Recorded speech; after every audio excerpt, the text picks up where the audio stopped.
Ma'am, Okram Joy, Impact News ne Raj Nongthombam, Manung, Hutna, 360-degree analysis of news and events. Ma'am, Okram Joy, 2017 की मार्च सादा पांगथो की बा तरांपतो सिबा मणिपुर लेजिस्लेटिव असेंबली की मिखल हाइदोल मतुंग माय पालो मतुंग दलेंगा सेम नबगे दमकता बीजेपी अमदी कांग्रेस अनि मरती याम कना तसल तोनो timing अदुदा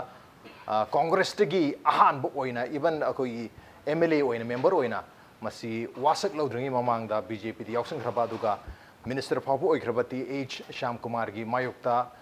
Tongan petition disqualification gi damakta 10th schedule constitution gi 10th schedule haina sukhana banatraga anti defection law haina khana riblo sige makhada disqualify tawgadabani haiduna Congress na MPCC na thakhiba koigi petition mayam haiba tare madu koigi speaker gi tribunal da mayam thak rehare du hairiba koigi petition mayam asida action mayam am lortu matam sangna lortu koigi Wabagai gi MLA Fazur Rahim Amadi Wangkhem gi MLA ke Megachandra Anina High Court tathakiba writ petition amagi judgment si ngarang July gi tarik kulhum doita lakre adugo maruina judgment si July gi tarik ani the High Court ke single bench justice K.H. Novin Singh gi koi single bench ase na reserve tawkibne tu ngarang si lauthokibne lauthok matamasida masi High Court ki jurisdiction da leita manamaduna koi any kind of orders se pass to bangamdre habigi wakum sima ngarang page jangkai panbo order se da phongdokibale aduga observation khara dithami observation se maruina koi tribunal na speaker ge tribunal da legadamni disqualification ki case me amse du hairiba speaker na hairiba case me amse tribunal da matam chana lokhatri bise karigno habigi wakum sing badi slam tawri hai tare High Court slams the speakers in actions yam termination basigi matang da maramdana koi gi disqualification ki case maruina koi gi vote matung election matung da mai palo matung da MLA amana party amada gi political party mada अखोगी मागी हान की political party तो थातो गातो बंद चोंग मसी याद है मसी चोंग target disqualification की case सी अदमक लाइबनी मसी थारग सुलाकुने अदबु मतम सांग न लोरिब से कने डिस्क्वालिफिकेशन की केस अमा सेटल टाउन होना बता सुकी मतम संग से करनो हैबगी वहां अमदी अदमक लाई मतम तो सांग बुदरने एमपीसीसी नसु अरे कांग्रेस की एमएलए अरी नसु है बता रहे केस से हाई कोर्ट ता रीट पेटिशन थाग्रेब से मरबदना हाइरिबा मतम सांग न लोरिबा करिगे दमकता मतम सांग लौरिबा नत्रगा हाइरिबा एंटी डिफेक्शन लॉ 10 शेड्यूल से यामनम complex ओइबा law am oiba zala habski matang da khana ne gudang se impact news ki studio lengson delivery basi joining us tonight on Manung Hutna BJP Manipur Pradesh ki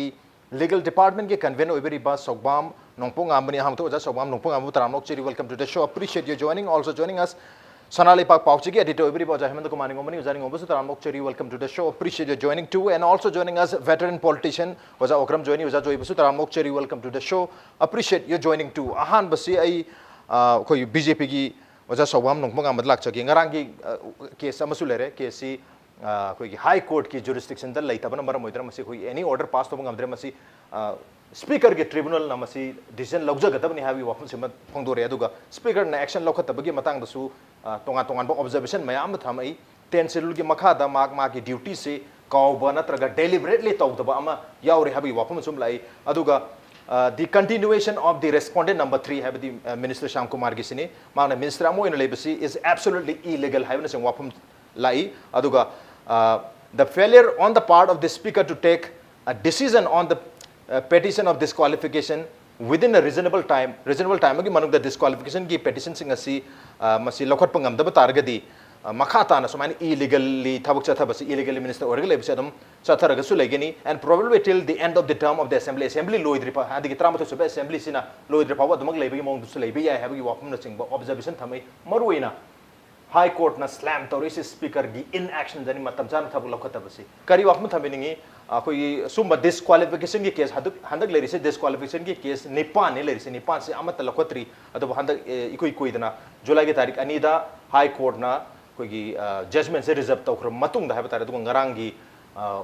judgment se lakribo ki marak sida koi disqualification ki case pali ba MLA nipan sigi mayukta koi tribunal na speaker na habata re che notice tha ki badale habi wakum no jingleri that is the progress as of now kari wakum thamir ki matam sana changi si law si 10 schedule si natrag anti defection law si yamna lubna mar moidori bra natrag masida complexity mayam len lobi dobra kari wakum thamini इहाला में दाइना थमजनिंग सी हजिकी governor ना sorry अखोई honourable speaker ना मतम चंग बसिदी कदोबगी चंगिनो हाबिदि I governor के office नत्र speaker के office नत्र स्पीकर ऑनरेबल स्पीकर मसामुना माना मागी ऑन विजडम द मागी डिस्कशन तो होना मदुगी कमेंट कइमत लैत्रे चुमे थबक खुदिमक मतम चाना ꯇꯧꯒꯗꯕꯅꯤ ꯍꯥꯏꯕ ꯑꯗꯨꯕꯨ ꯑꯩꯈꯣꯏꯅ ꯁꯤꯗ ꯀꯩꯅꯣꯃꯁꯨ ꯌꯦꯡꯕ ꯌꯥꯕ ꯑꯃꯅ ꯉꯁꯥꯏꯒꯤ ꯀꯅꯥꯒꯨꯝꯕ ꯁꯦ ꯆꯣꯡꯊꯣꯛ ꯆꯣꯡꯁꯤꯟ ꯇꯧꯔꯦ MLA ꯑꯃ ꯑꯗꯣ ꯆꯣꯡꯊꯣꯛ ꯆꯣꯡꯁꯤꯟ ꯇꯧꯔꯦ ꯍꯥꯏꯗꯅ until unless ꯃꯥꯒꯤ ꯃꯊꯛꯇ ꯁꯨꯃꯥꯏꯅ disqualify ꯇꯧꯕꯤꯌꯨꯅ ꯍꯥꯏꯗ꯭ꯔꯒꯗꯤ ꯁ꯭ꯄꯤꯀꯔꯅ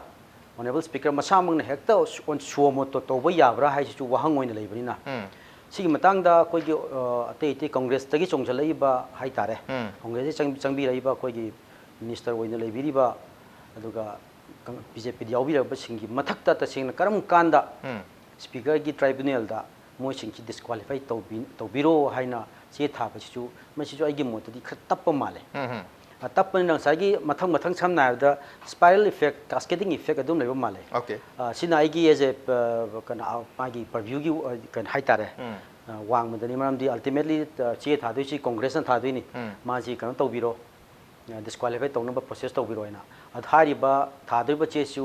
mayam ne khangna phamni speaker tribunal amana man ek tawdoi ni ada tribunal am ek tawma tamda speaker du di khoi gi since as of being a speaker ma khoi gi BJP da leiba natabina ma gi speaker gi office tuna natraga speaker masamangna anama speaker masamangna adugi committee ma gi lejaramani madumadi I can comment on that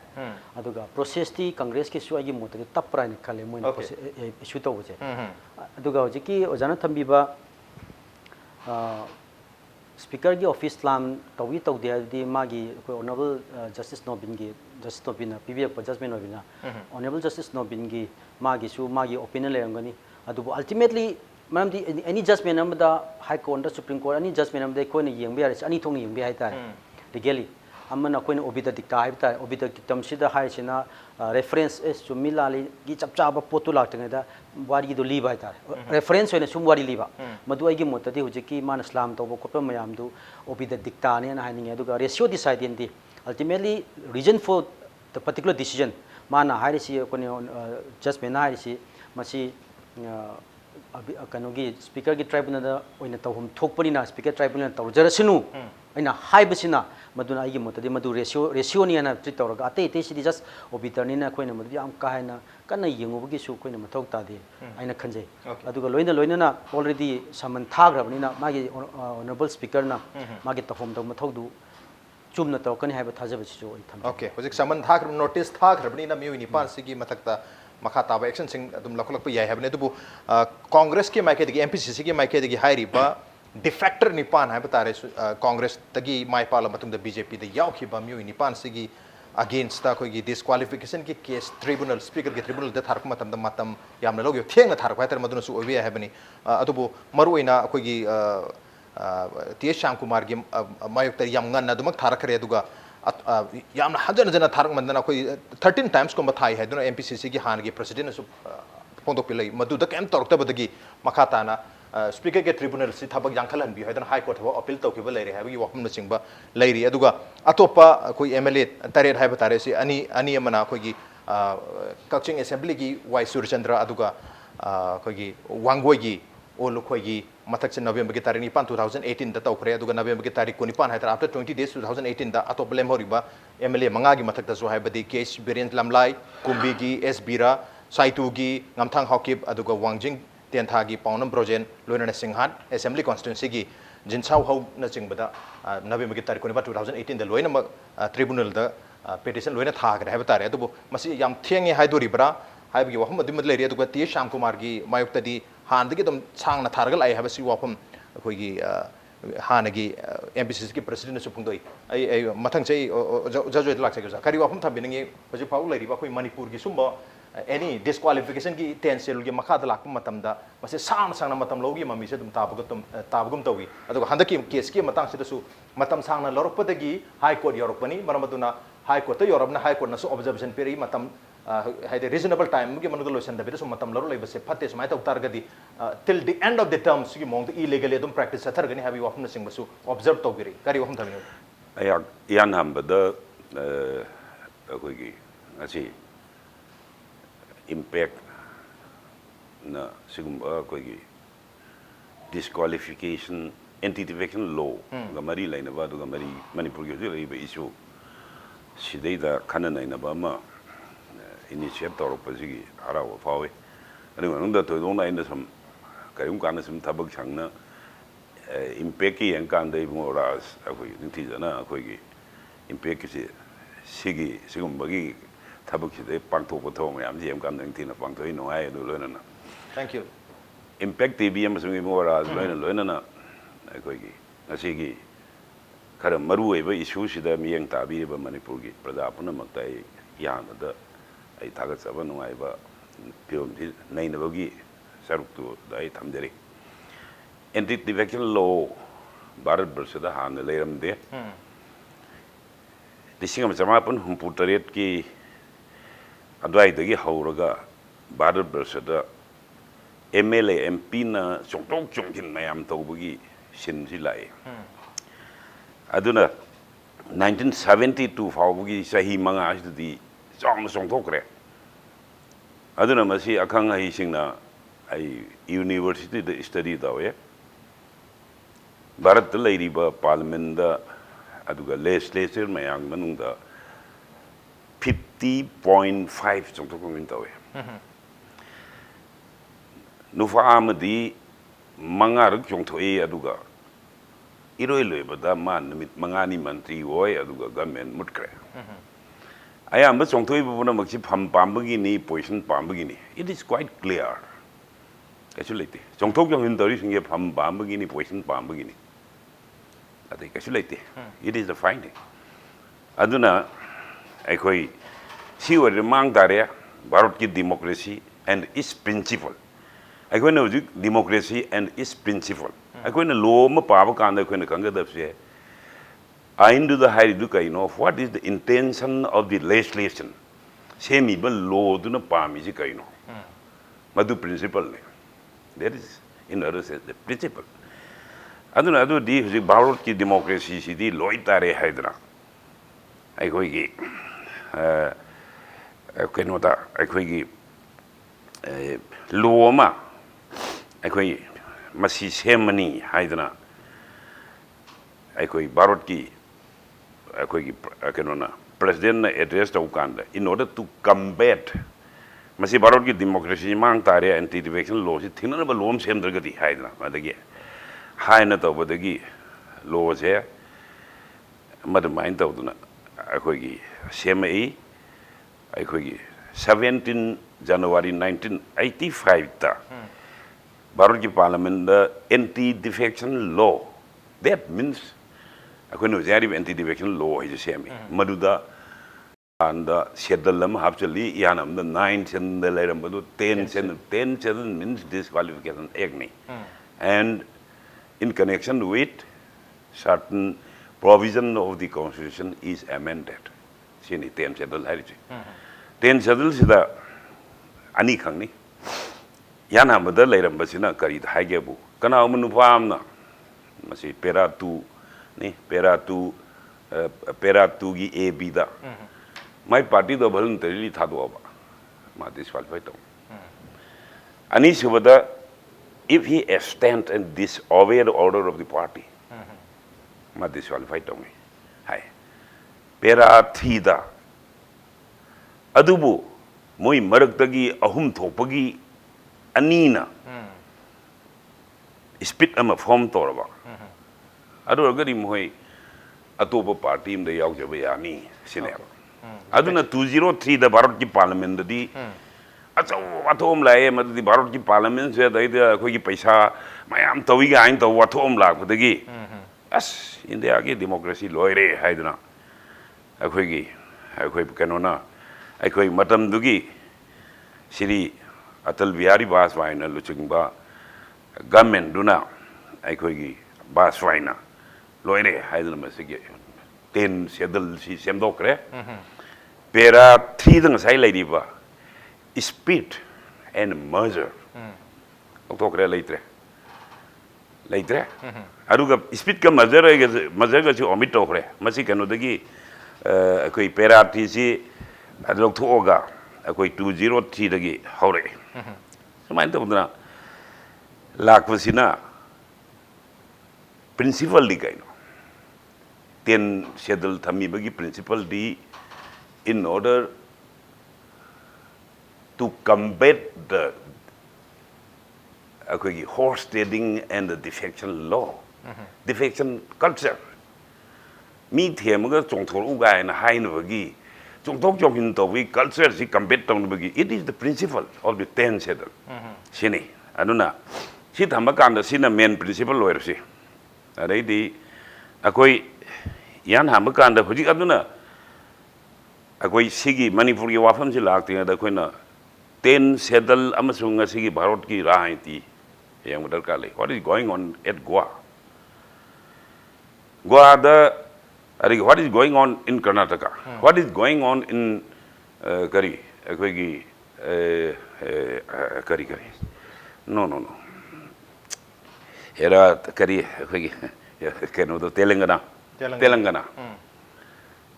akoigi MLA singi akoigi songtho hanna okay songtho an horse trading tawna ba hone ya ba legislation to ya na ba heta legislation tawna hone ba ya ba akoigi swaida yamna debate to ba ya ba so ba issue amadi what is democracy yes what is the parliamentary democracy principle of the parliamentary democracy democracy principle of the democracy is the rule of the majority in the meantime it is the right of the minority adna parliamentary system of democracy British Parliament da German ginfan yeng lanka da kari hage bu British Parliament the opposition muigi main critic se senyam pirga chaibi na ba thami hai because ganatantra lakna miyam gi sason tawrga su okay madu oppose tawna ba lekadi that is not the choice of the democracy sinab hoji India gi live principles da lai che and sumnam the opposition thamdana tawba haibse and sometime it is said in the British Parliament whatever good law it may be if it is not debated by the opposition it is not a good law okay sini aduna si thamakanda hote sai ngonda hangbigi si akoi gi speaker na hoji hairiba mayam ebo sang kumar gi da Mr. sang kumar gi da sang kumar Congress ki kare Congress ki kar ga mak akoi kanu da akoi gi sangre akoi gi BJP da aduga mantri lawre mati oigre ado wodi semdo iba 10 sadal dei da yari di kaino 10 hoji ki semdo iba akum gi semdo iba atal biari bas wagi matam da semam iba loj ladi speed su yade MLA na MLAs in the Songthoga party in the office we are there is no such provision at all suya yade okay suya yade Sangkumar Tori say it is to me it is against the provision of the constitution okay it is against the provision of the against the principle of the democracy suya yade okay adu akoi karigi masi di hoi akoi ram tha taruk leiraga mantri oida nupa ama tha taruk ohen ba yai ha da hapsam bane ara ma kariguma kanda akoi gi kanona BJP na election gi hairagati ma yaure yes resign kanu haigi di handak Telangana gi chief minister na congress ma nga loge kanda yauge kanda you resign Yanam resign to Yanam, you become the member of the Nangi Telangana I party say masi member who you hide the that adu saying Harakanda Hujiki la Ibusina the Atal Viari Bas fine the same but 10 amendments it is temple okay it is temple in the India as well as in Manipur Hoi akoi why the Bas vai jigi mapok na mid good governance kind of in the meantime mana kang mang mana pa principle magi provision it is being trampled by the BJP okay adu madi khoi follow to bangam dre habani okay ai ozana makata lakchage marchida ai ozana hemanta gisul mon logje ai makata no jada lakcharamge ozana tapiri ba same line sigi mafum sira khoi democracy bu kannab ge damakta adu gamaru ina host trading hai gadra benefit khar ge damakta position ge damakta political party amadagi amada songthong chochin tahon ba yadana ba ge damakta anti defection law natraga 10 schedule hai riba schedule se law se khogi Indian constitution hapchalame adubu masi violate tawraga hoji minister phabu oirabani na rangi case da su page number 48 of judgment gi page number 48 sigi line number 4 that 5 to already irregular the continuation of respondent number 3 that is MLA Desham Kumar as a minister is absolutely illegal ga haiba wafum ga su lai aduga speaker nasu the speaker is expected to follow the mandate of the 10th schedule in letter and spirit tamasi phajana chana na bo na biu haiba gi wafum na chingba instruction si ngarang high court ki maike di su pirak peleri ai oja hemanta lakchi kamaina oja gi swai se miyang thamin gi manipur gumba state ta akoi gi indian constitution makhala 10th schedule si matam masibu apply to no one of the Havitariam sang matam changbagi mami sitai adu 2015 da koi Trinamool Congress ki mioi mari defect of himatam da madudi yam tuna speaker na matam dugi speaker na Congress ki matam da Havitare speaker na madu koi disqualify ga toro election han gibagi wapong ga dile adu handa ke case dadi adu matam sangi adu probably ga sai case petition pirak matam da tribunal la matam sang ki bor masu ya bi wapum leri uzai kari wapum thamin Manipur khakta masat kai tharak pra haibadudi na okay hojik India gi oiba yam sauba hoi wahang amani India gi democracy sibu marai sai thara abra haiba pot ama ngasagi father of the 10th schedule haitai hoi bas pai se mana yam kanna khona jarami adu hojik si magi party man da yor ba mayam sina masi posin namkai be pot ama la masi khoina hojik yam kanna mieng sangmam sang asumi Gawada Congress ki MLA se Gawada Congress ki MLA tarane nampoi poire BJP te pusale BJP te yawle siniko oi si moi akhoi pham tharok tana MLA one yawre ni hojik se simlere then adagi di Karnataka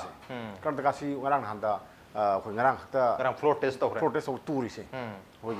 Congress ki MLA se Congress ki MLA ne din JDS ki punna tara mangane 15 ni moi si resign tawre resign to si kai no ha resign si moi masana to mane de bhai to ne to ne de hai bo ka yit pada di ekta si de ga de senior oi da ba adu khoi bottom of the heart to yeng kan di madu kana thon mo ne khoi kang ye bo masi India gi pung khti man kang ye ada gi house phame ada bot no do ni ko lono do kan si da MLA manga si extend to se na re kana Congress ki MLA anima independent ki MLA anima aduga BSP ki MLA ama manga Musi tahu ni ko. Ada BSP ki MLA tu di ngarang mui party na tanhok re ma. Suspend tahu. Tanhok re. Aja pun na mui kamai ada kun nilai. Kun je khai dor kan di sunakan da minority tai. Kami se mai ti.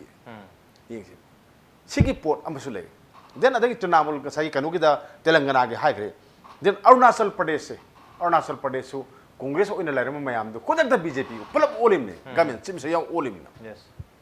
Adi hom. Leipak se ki democracy da yo hanagi ex minister ama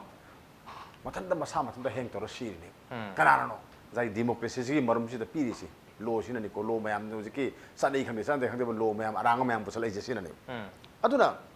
ai koina project wahang amalai fajagraba India ki democracy ki lo sing se lo sing si ngasa gi political power sing sina khoi nahet pa ade sumat pa ya ba dong na tawre magi pigada magi masak mathum ade pangada mathong mayam sing do matam zara thabak tawk tabagi pot am lai mayam na takpiri ayeng basing sum khangbiram gani 10 schedule hai basida magi supreme authority se adam speaker da oi speaker da oi manipur matang da hogi Syam Kumar si MLA wasak lawri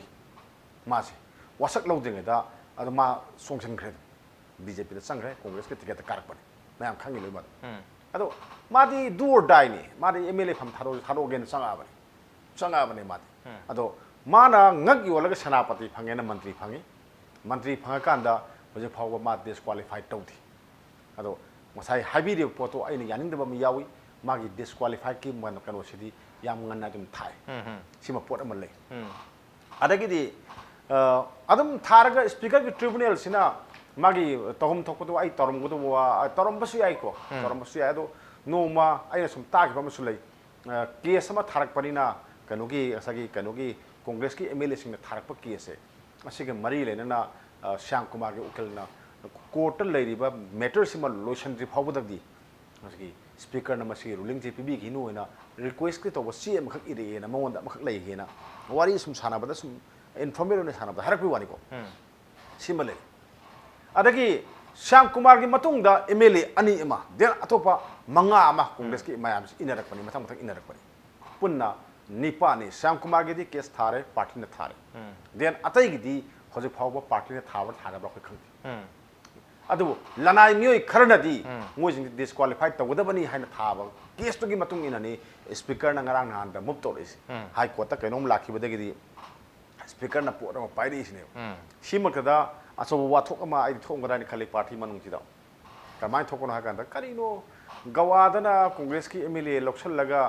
BJP ꯃꯄꯥꯡꯒꯜ ꯀꯜꯍꯜꯂꯤ ꯑꯗꯨꯒ then ꯀꯔꯅꯥꯇꯀꯥꯗꯅ ꯑꯩꯈꯣꯏ ꯀꯣꯡꯒ꯭ꯔꯦꯁꯀꯤ MLA ꯃꯌꯥꯝꯁꯤ resign ꯇꯧꯍꯟꯗꯅ ꯑꯗꯒꯤꯗꯤ ꯊꯦꯝꯗꯅ ꯅꯧꯗꯅ ꯄꯨꯊꯣꯛꯑꯒ ꯁꯣꯝꯅ ꯑꯩꯈꯣꯏ government ꯄꯥꯏꯅꯕ ꯍꯣꯠꯅꯩ ꯑꯗꯨꯒ ꯁꯣꯝ ꯅꯥꯀꯟꯗ ꯒꯃꯦꯟ ꯄꯥꯏꯕꯗ ꯌꯥꯎꯃꯤꯟꯅꯔꯤꯕ ꯃꯌꯥꯝꯁꯤ ꯁ꯭ꯄꯤꯀꯔꯅ ꯍꯥꯠꯇꯣꯏ ꯇꯧꯔꯤꯁꯤ ꯀꯩꯅꯣ ꯒꯥꯏꯅ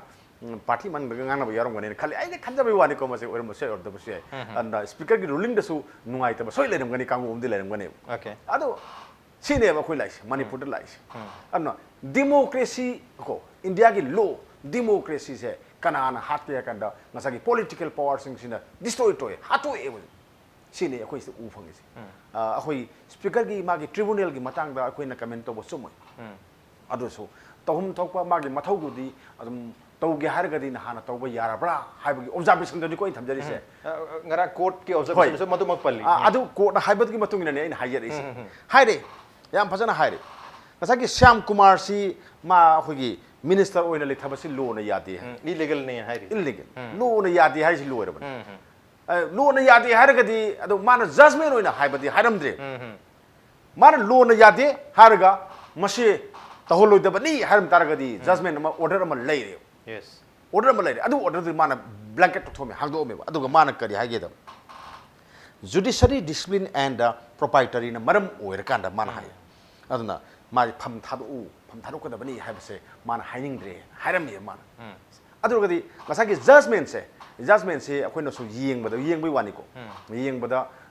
Syam Kumar na honorable MLA ga minister Syam Kumar na se haram gani ko aina mai pa aina haram gani adu petitioner oriba ani duna so moina mai pa aina haram gani moina long gani hadi nakal ani makse akhoi gi amasu sidaba okay win-win situation siba adai torong gani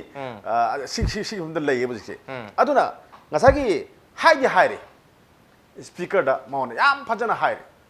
ana 10 schedule haibase constitution na piri ba mai provision do adu gi do isam samba sini hana khaloi haire sini hana khaloi haire aduna nahakna masigi pose akhoi sangthana sum thamba namjal tawya ba thabto sum namjal thamba ba se masigi si akhoi afaba nati haibase dum hairi observation da phajana piri si piragadi speaker si hojik akhoi democracy kananabagi india gi natagan leibak si law si ngaknabagi thodang punamak sing si speaker da pire speaker da lei haibase meg yam senge chiti aduga speaker na masagi disqualify si mana proceeding si mana lokthok kanda yai yade sumi de haibadi court na mad khutingjal pa yai aduga speaker gi tribunal sina mana rai am ta pidana mana hoji phawa mana kadu sathari process ma tawri hargadi leipak sta leiba court am tana khutingjal mangamde madu khudong sabadu di lobo sum da bagi port amane boju langnari post langnari sine aduna honorable speaker gi tribunal sina marwen speaker sina leipak si democracy kange aduga lepak sigi lo sing pang kalan gi haitar gadi magi tohum tokum matho sumina khanba lalena khanba mayam sing do adu tobiyo adu natana hoigi nga marak sa marak ta toraga party gi su hek kan dogum toba amaga su sum toba orgadi madu lepak gi oina mangani adu india gi oina mangani manipur gi ya gi hai pot am leidana yeng biyo ba ada hojik sa dungai ko lei sing masagi gawa da congress ki MLA tarabu BJP on mangamba lepak adugumba lo adugumba miyamgi lakai lengakni BJP center da pairis si leisi sai bana te ko se masi ko yam phajadaba masat amane masina ne akhoi na ngasagi bas pai si akhoi na hero ne na haraga su za ujik tadi zero gi film da lahal le hoi party gi workers sing na zero gi film da lahal le lahal ji kai na kanda ngasagi powers ne my power se pai na gi da makta ne adu ngasagi defection je so power ga mari le na makta ni ko ngasagi congress ta leibadu yeng do ne akhoi na nang na congress ta sum leiragadi nang mantri su oiroi adugadi akhoi marakta leragadi nang mantri pidagasu sakthong khradi phangni sinebu thajale sinebu adurgadi politics ta wasing si oija oithakta ngawbagi system ama lagadi akhoi na leipaki seba toriba thogol tawri sing si political party sing ni or MLA sing si na miyam na hainari kamai harakado na haiba pot ama lae adu wargadi masagi legislator haitare ko legislator haitare lo semiba kangbu sing se miyam ikai khumna mangkane ba madu mangdana bagi damakta honorable speaker na miyang sangbi ona yapil okay miyam na piri pe ikai khumna ba legislature sing se da piri ba ikai khumna se manghan dana ba aduga loina na democracy bu kalhaunabagi yam chawba thokdang se handaki matang si na koi MLA Nipan ni already chongai si manam yauri ba MLA Nipan si ki disqualification ki case tribunal the speaker ki lerne speaker yam chawba prerogative yam chawba responsibility mang da tar lere manam masi mathau tabasing expedite to birga democracy bu kalau si habagi waham doni on den obrem tarjo ke pretam tunjer ke impact news pumeng taroni nungai Welcome back. During previous Manu Hunani at 360-degree analysis of news and events with me Raj Nongthombam. Manu Hunata ngasi khana jarmi basi Indian Constitution ki 10th schedule has to khana riba anti-defection law political party matagi mai palo matung da atopa political party amada jump tauba switch tauba si yahandana ge damakta thamliba du makal gi law si Manipur gumba state India gi state sing sida masi chanaba ngamai bra chanaba taragadi karai fawba masi ningthina masi implement tawrigi habi wahang duni aduga hawjiki oina akoi taramathu siba Manipur legislative assembly ki mikal 2017 ke march ta panthok matung da mikal haidok matung sida congress ki MLA Nipan si hojik BJP da switch taw khari yaw gra habtare maramaduna masi formally masana switch taw bataragadi already masi disqualify to we yabgi masi defector am oiri habi waham diso I don't clear cut tile jarabne dubu ultimately masi ke decision si speaker na mage tribunal da loja gada oibne na hoji phogi or the larok tabine disqualify tawdri mikhal handri habi waham duni mamangi 2015 ki case ta koi gi Trinamool Congress ki miyoi mari koi defect tor matam da yam thuna matam dugi speaker na expedite tor ga habatare disqualify tor ga mikhal ga han ke bi waham di lere adu handa ki case di ngasai gi marakta koi high court ki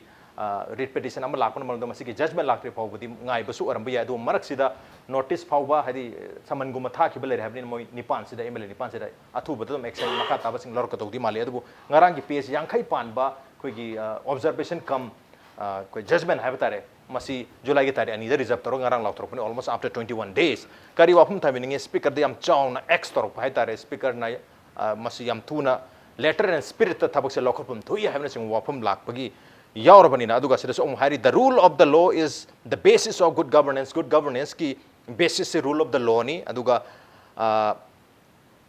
speaker who is also not above the rule of the law and he appears to have forgotten it aduga speaker su kogi rule of the law si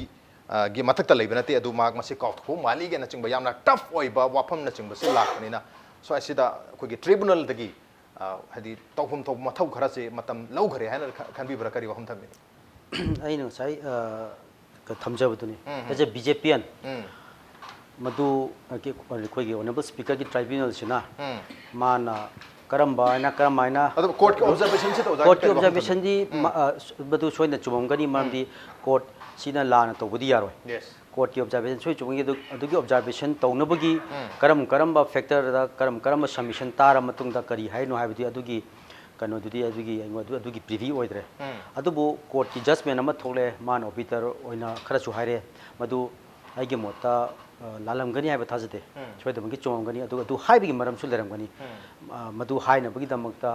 koi gi magi provision legal provision mayam adigi honorable supreme court ki decision mayam hana gi precedents mayam soi de nei naram gani aduna madu mayam du nei na badu gi kari nei na gi haiba de preview oidramina madi matang da chummi na taga lali haibadi madu madi kitang ai gi mu ai gi onadi wa rani adu jiki honorable speaker na madu already ai gi mota notice thagre notice thab matam da su matam du sigi matam se da soidam ki reply piro aduga adugi reply di mana process tawni na adumaina haiba leire ana aigi motadi honorable speaker su hojik process hore ai tara samna da disqualification process anti defection law gi makha da tawgadoba legal provision du comply taw hore na law gi oiba tafam thokpa magi madudi soidam ki honorable speaker na su taw kani haiba thajabadudi ai tham leje aduga chapchana karam kanda loini karam matam loini habidudi madusu amuk honorable speaker ki discretion ina as a member of the BJP represent tawla pina madusu madugi kandusu aina madu pibang amoi maramdi pungtong tongan ba ma institution amu oina leigrabnina ana koi honorable Manipur High Court na tapudu ma gya chum maram soina mkleni madu chumam thoi aduga madugi matungina legal provision hogiti process haurabnina honorable speaker na su magi tohum thokpa logi oibudi logical conclusion am da di choi dem ki lakani haiba tha okay logical conclusion am lani have ni tribunal gi side tegi adu so I think ngasai oja join su takpi ki ba koi horse trading haiba tare MLA sing se the benefit khara phangana gi dam ta position khara pi na gi dam ta atopa party am da gi ꯑꯩꯈꯣꯏꯒꯤ party ꯑꯃꯗ ꯆꯪꯉꯛꯅꯕꯒꯤ ꯊꯕꯛꯁꯤ ꯌꯥꯝ ꯇꯧꯏ ꯍꯥꯏꯕꯅꯤ ꯃꯔꯝ ꯑꯗꯨꯋꯥꯏꯗꯗꯤ ꯄꯥꯔꯇꯤꯒꯤ ꯄꯣꯠ ꯂꯥꯛꯑꯕꯅꯤꯅ ꯍꯥꯏꯗꯤ ꯀꯣꯡꯒ꯭ꯔꯦꯁꯇꯒꯤ BJP ꯗ ꯆꯪꯍꯜꯂꯛꯄꯒꯤ ꯋꯥꯐꯝ ꯂꯥꯛꯑꯕꯅꯤ ꯅꯤꯄꯥꯟ ꯆꯪꯉꯤꯁꯨ as many as 8 MLAs switches from or switched from Congress to BJP ꯑꯗꯨꯋꯥꯏꯗꯨꯗꯗꯤ ꯉꯁꯥꯏꯒꯤ benefit ꯈꯔ ꯄꯤꯔꯒ ꯃꯈꯣꯏꯁꯤ ꯌꯥꯎꯍꯜꯂꯛꯄꯅꯦ ꯍꯥꯏꯕꯁꯤ ꯌꯥꯅꯤꯡꯒꯗꯧꯔꯤꯕ꯭ꯔꯥ ꯑꯦꯂꯤꯒꯦꯁꯟꯁꯦ ꯑꯗꯔꯋꯥꯏꯁ ꯃꯁꯤ BJPꯒꯤ ꯌꯥꯝ ꯐꯕ ꯂꯩꯉꯥꯛ ꯑꯃ ꯂꯥꯛꯄ ꯅꯠꯇ꯭ꯔꯒ ꯃꯣꯗꯤꯒꯤ ꯋꯦꯕꯁꯦ ꯂꯥꯛꯄꯗꯒꯤ ꯃꯥꯒꯤ ꯂꯩꯉꯥꯛꯂꯣꯟꯁꯤꯗ ꯊꯥꯖꯕꯗꯒꯤ ꯆꯪꯕꯅꯦ ꯂꯧꯕꯤꯗꯣꯏꯔꯥ ꯀꯔꯤ ꯋꯥꯈꯜ ꯏꯍꯥꯟ ꯑꯃꯗ ꯑꯩꯅ ꯊꯝꯖꯅꯤꯡꯉꯤꯁꯦ ꯃꯁꯤꯒꯤ ꯑꯩꯈꯣꯏꯒꯤ ꯄꯥꯕꯨꯡ ꯖꯣꯏꯅꯁꯨ ꯍꯥꯏꯕꯤꯈꯤꯕ 1967ꯗꯒꯤ ꯍꯧꯔꯛꯄ ꯄ꯭ꯔꯣꯕ꯭ꯂꯦꯝ ꯑꯁꯤꯁꯨ ꯀ꯭ꯔꯣꯅꯤꯛ ꯑꯣꯏꯕ ꯄ꯭ꯔꯣꯕ꯭ꯂꯦꯝ ꯏꯟꯗꯤꯌꯥꯒꯤ ꯑꯦꯁ BJP ꯈꯛꯀꯤ ꯋꯥ ꯅꯠꯇꯕ BJPꯗꯤ ꯃꯇꯝꯗ ꯄꯣꯛꯉꯤꯔꯣꯏ ꯑꯗꯨꯒ ꯀꯣꯟꯅ ꯁꯤꯒꯤ ꯑꯦꯟꯇꯤ ꯗꯤꯐꯦꯛꯁꯟ ꯂꯣ ꯂꯥꯛꯑꯦ ꯊꯦꯡꯉꯀꯥꯟꯗ ꯃꯗꯨꯒꯤ ꯀ꯭ꯔꯣꯅꯤꯛ ꯄ꯭ꯔꯣꯕ꯭ꯂꯦꯝꯗꯨ ꯐꯅꯕꯒꯤꯗꯃꯛꯇꯅꯦꯕ ꯑꯩꯈꯣꯏꯒꯤ ꯉꯁꯤ ꯑꯦꯟꯇꯤ ꯗꯤꯐꯦꯛꯁꯟ ꯂꯣ 10 ꯍꯥꯞꯆꯤꯜꯂꯤꯁꯤꯁꯨ ꯑꯗꯣ ꯃꯁꯤ ꯍꯥꯞꯆꯤꯟꯕꯁꯤꯒꯤ ꯍꯧꯖꯤꯛ ꯇꯥꯃꯣꯅꯁꯨ ꯇꯥꯛꯄꯤꯈꯤꯕ ꯄꯥꯕꯨꯡ ꯖꯣꯏꯅꯁꯨ ꯇꯥꯛꯄꯤꯈꯤꯕ ꯃꯥꯒꯤ ꯑꯥꯔꯀꯤꯇꯦꯛꯁꯤ ꯀꯅꯥꯅꯣ ꯍꯥꯏꯔꯀꯥꯟꯗ BJPꯒꯤ ꯂꯨꯆꯤꯡꯕꯗꯨ ꯑꯣꯏꯔꯦꯕ ꯑꯗ ꯁꯨꯃꯥꯏꯅ ꯁꯤꯒꯤ ꯀ꯭ꯔꯣꯅꯤꯛ ꯑꯣꯏꯅ ꯁꯨꯝ ꯂꯥꯛꯑꯦ ꯑꯗ ꯍꯧꯖꯤꯛꯁꯦ ꯑꯃꯨꯛ ꯑꯩꯈꯣꯏꯒꯤ ꯃꯅꯤꯄꯨꯔꯗ ꯆꯪꯁꯤꯜꯂꯀꯥꯟꯗ ꯌꯥꯝ ꯁꯦꯡꯅ ꯍꯥꯏꯔꯒꯗꯤ ꯀꯅꯥꯕꯨꯅꯣ ꯑꯩꯈꯣꯏꯒꯤ ꯕꯦꯅꯤꯐꯤꯠ ꯄꯤꯔꯤꯁꯦ ꯁꯤꯁꯨ ꯀꯅꯥꯝꯇ ꯑꯃꯔꯣꯝꯗ ꯄꯤꯗ꯭ꯔꯤ ꯍꯥꯏꯅ ꯍꯥꯏꯕ ꯌꯥꯏ ꯍꯣꯏ ꯁꯦ ꯀꯩꯅꯣꯒꯤ ꯑꯩꯈꯣꯏꯒꯤ ꯃꯟꯇ꯭ꯔꯤ ꯍꯦꯛ ꯀꯩꯅꯣꯗꯒꯤ ꯃꯟꯇ꯭ꯔꯤ ꯑꯣꯏꯅ ꯋꯥꯁꯛ ꯑꯍꯥꯟꯕ ꯅꯨꯃꯤꯠꯇꯨꯗ ꯋꯥꯁꯛꯂꯨꯈꯤꯕ ꯀꯩꯅꯣꯁꯤ ꯑꯩꯈꯣꯏ ꯉꯁꯤ ꯏꯁꯨ ꯑꯣꯏꯔꯤꯕ ꯑꯣꯅꯔꯦꯕꯜ ꯁ꯭ꯌꯥꯝꯀꯨꯃꯥꯔ ꯁꯤꯕꯨꯗꯤ ꯍꯣꯏ ꯃꯥꯅ ꯃꯔꯝ ꯑꯃꯗꯤ ꯃꯥꯒꯤ ꯆꯪꯉꯛꯄ ꯃꯇꯝꯗꯨꯗꯩꯗꯨꯗ ꯃꯥꯅ ꯃꯁꯤꯒꯤ BJPꯒꯤ ꯄ꯭ꯔꯤꯟꯁꯤꯄꯜ ꯁꯝꯅ ꯍꯥꯏꯔꯕꯗ ꯑꯩꯈꯣꯏꯒꯤ ꯐꯤꯂꯣꯁꯣꯐꯤ ꯏꯟꯇꯤꯒ꯭ꯔꯦꯜ ꯍ꯭ꯌꯨꯃꯦꯅꯤꯖꯝ ꯁꯤ ꯑꯩꯒꯤ ꯃꯣꯠꯇꯗꯤ ꯃꯗꯨ ꯐꯖꯩ ꯍꯥꯏꯅ ꯁꯣꯏꯅ ꯆꯪꯉꯛꯄ ꯑꯣꯏꯔꯝꯒꯅꯤ ꯃꯥꯒꯤ ꯀꯪꯒ꯭ꯔꯦꯁꯇ ꯃꯥꯅ ꯄꯦꯟꯗꯕ ꯁꯣꯏꯗꯅꯃꯛꯀꯤ ꯂꯩꯔꯝꯒꯅꯤ ꯑꯩ ꯀꯪꯒ꯭ꯔꯦꯁ ꯑꯣꯏꯅ ꯀꯥꯔꯒꯁꯨ ꯀꯪꯒ꯭ꯔꯦꯁꯇꯗꯤ ꯃꯈꯥ ꯇꯥꯅ ꯂꯩꯔꯔꯣꯏ ꯍꯥꯏꯕ ꯃꯔꯝ ꯁꯣꯏꯗꯅꯃꯛꯀꯤ ꯂꯩꯅꯤ ꯑꯗꯨꯃꯛꯅ ꯃꯥꯃꯛ ꯆꯪꯉꯦ ꯑꯗꯨꯒ ꯑꯇꯣꯞꯄ ꯃꯌꯥꯝ ꯑꯃ ꯆꯪꯉꯦ ꯍꯥꯏꯗꯨꯅꯁꯨ ꯑꯩꯒꯤ ꯃꯣꯠꯇꯗꯤ ꯃꯔꯝꯗꯤ ꯍꯣꯔꯁ ꯇ꯭ꯔꯦꯗꯤꯡ ꯍꯥꯏꯕ ꯇꯥꯔꯒꯗꯤ ꯃꯁꯤ ꯏꯁ ꯁꯣꯔꯠ ꯑꯣꯐ ꯏꯂꯤꯒꯦꯜ ꯀꯣꯟꯇ꯭ꯔꯦꯛꯅꯤ ꯍꯥꯏꯇꯥꯔꯦ ꯑꯗ ꯏꯂꯤꯒꯦꯜ ꯀꯣꯟꯇ꯭ꯔꯦꯛ ꯇꯧꯕ ꯀꯥꯟꯁꯤꯗ ꯀꯣꯟꯇ꯭ꯔꯦꯛ ꯑꯁꯤꯗꯤ consideration khara leibam thuin hauji phawdi aigi motadi changaiba ama ani natana loimakta sai pabung chu pambigi ba haryana gi issue do gayalal hai mai mingje mi mangani khaki minister oraga dum tokhibo gayalal adudagi wakhalon chu laina ayaram wakhalon chi lakpa adumba potudi ngasi mak yondi BJP ne madumakti manipur ne thoktabra na khanje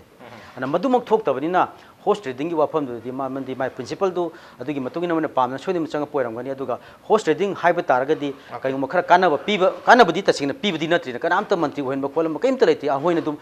tongan ba amnom da minister de try thoi song hen ya dabnina wari bo ba ara pugudi pibudi adubu some benefit khara benefit khara dine ina haji MLA singa phangna da bai ta atopa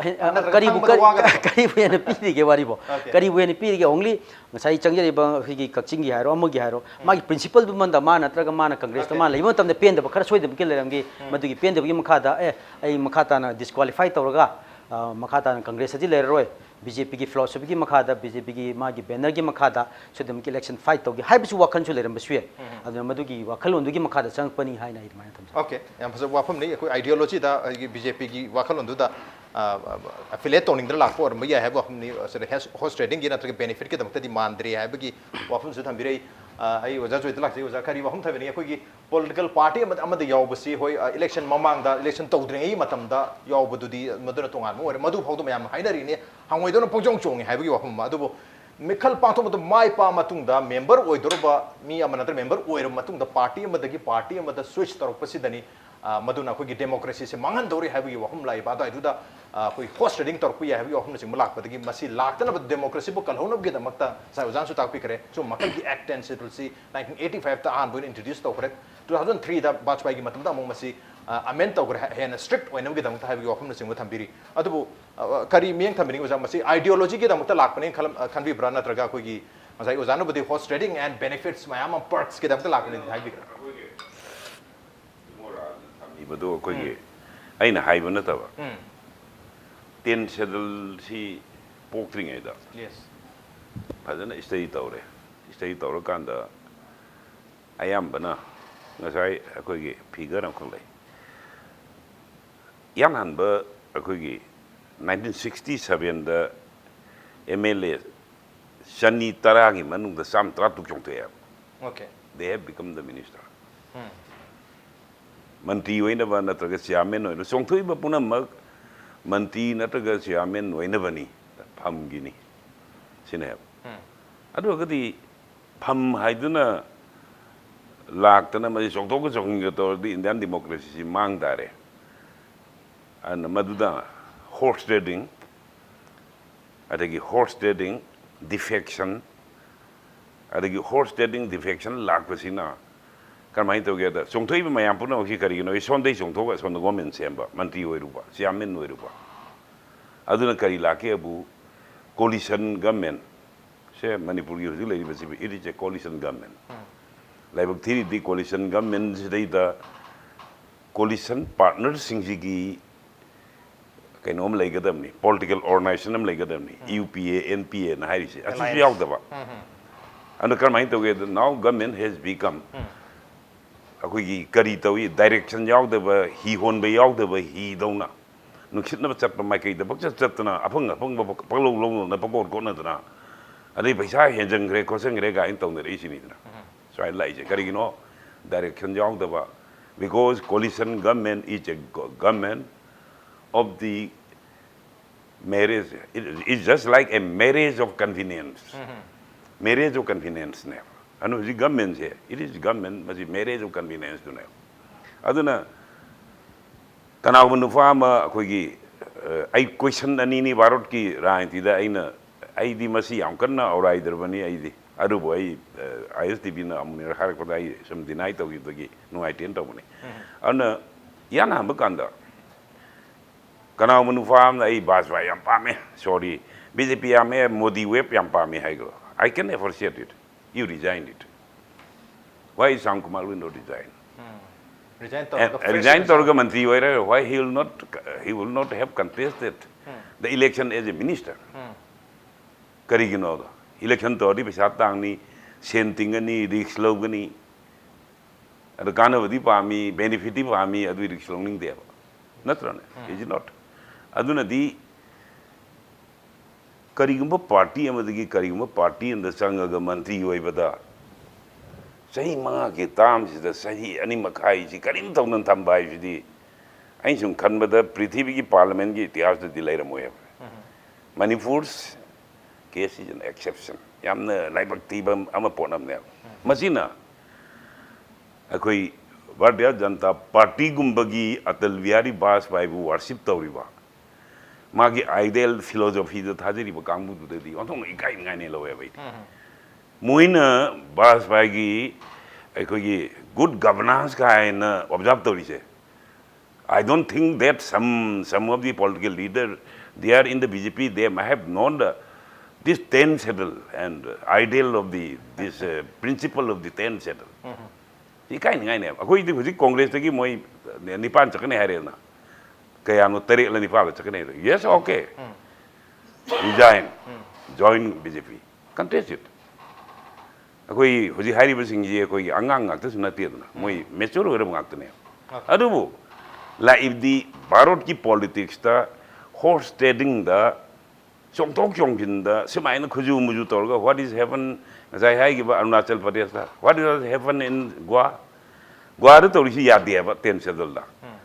10 schedule da defection merger is there is no such provision at all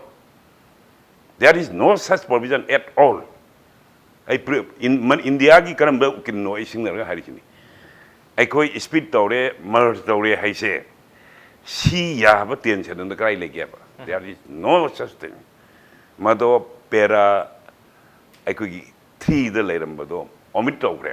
adu boja han masi 1/3 changba yarambo 2/3 changa gadi yare abi no at all there is no such provision at all no at all karigino adudi karigino hojik se aikogi speaker ki case ta hojik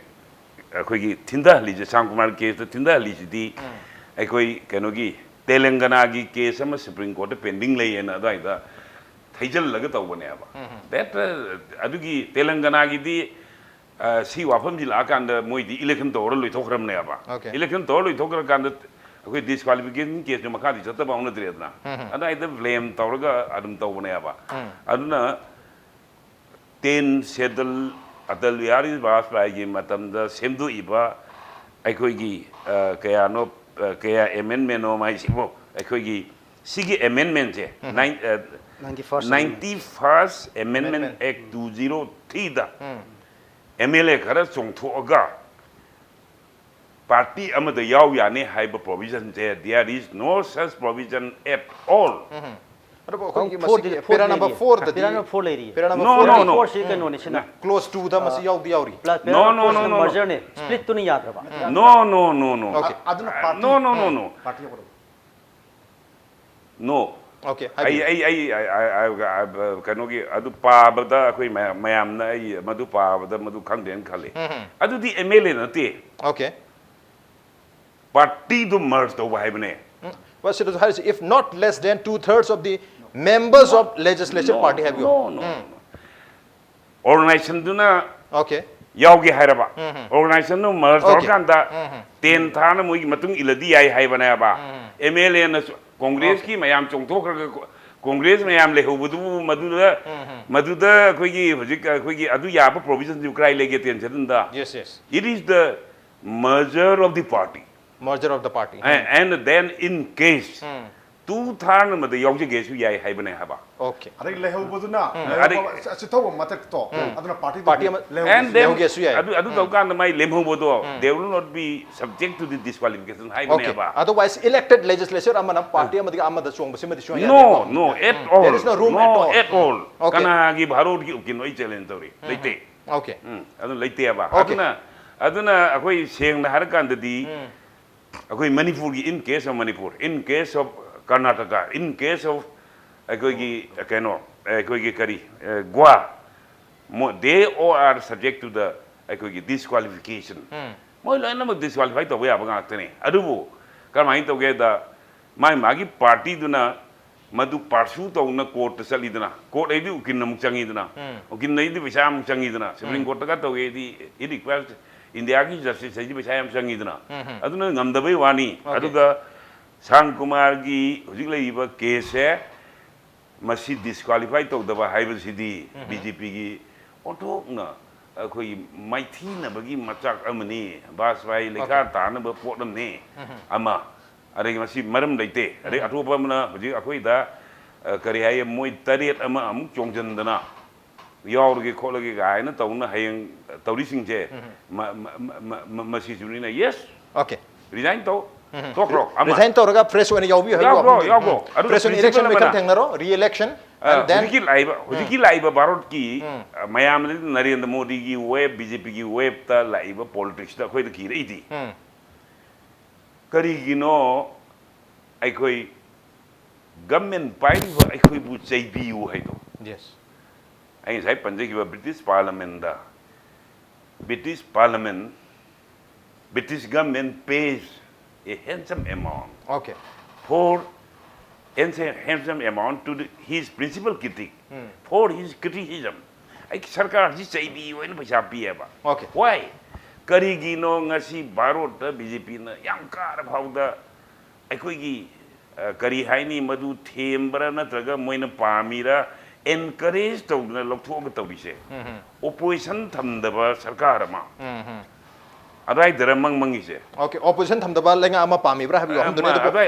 adai dara sangli je why okay thank you so much ai oza hemata su tenteng na la charu ki matam su puloi loikre ozagi closing remark hai tare kari hum thamini akhoi gi kano Manipur si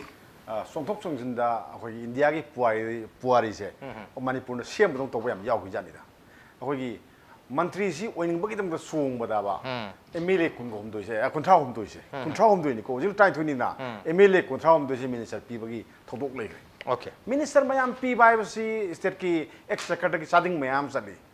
sading si mayam na ex secretary hai bane miyam gi lan ne ba si mayam moi mayam gari gi thau pi bada kunthra hom doi se kai yam kham yo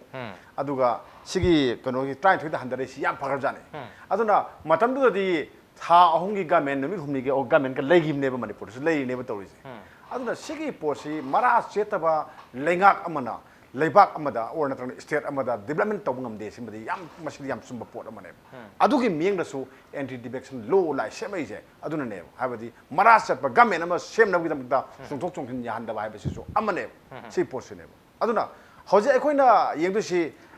yeng Syam Kumar si kamai tawr mana BJP da yauramdraba sangamdraba ada BJP ki kumathoi ka basina gamen ama Manipur da semangam ga rai basi aruba wahang amane aruba wahang amane ado kamai to kibu ngasagi mana piri ba magi impact ri yam phajai ba gamen ama seme ba then Syam Kumar se ma gamen semakanda then minister oiro then adi ma resign tawro aduga elect ma amona khallaga hojik sa makha ta na mantri dum oiba yae ba BJP oiba yani haiba wani pot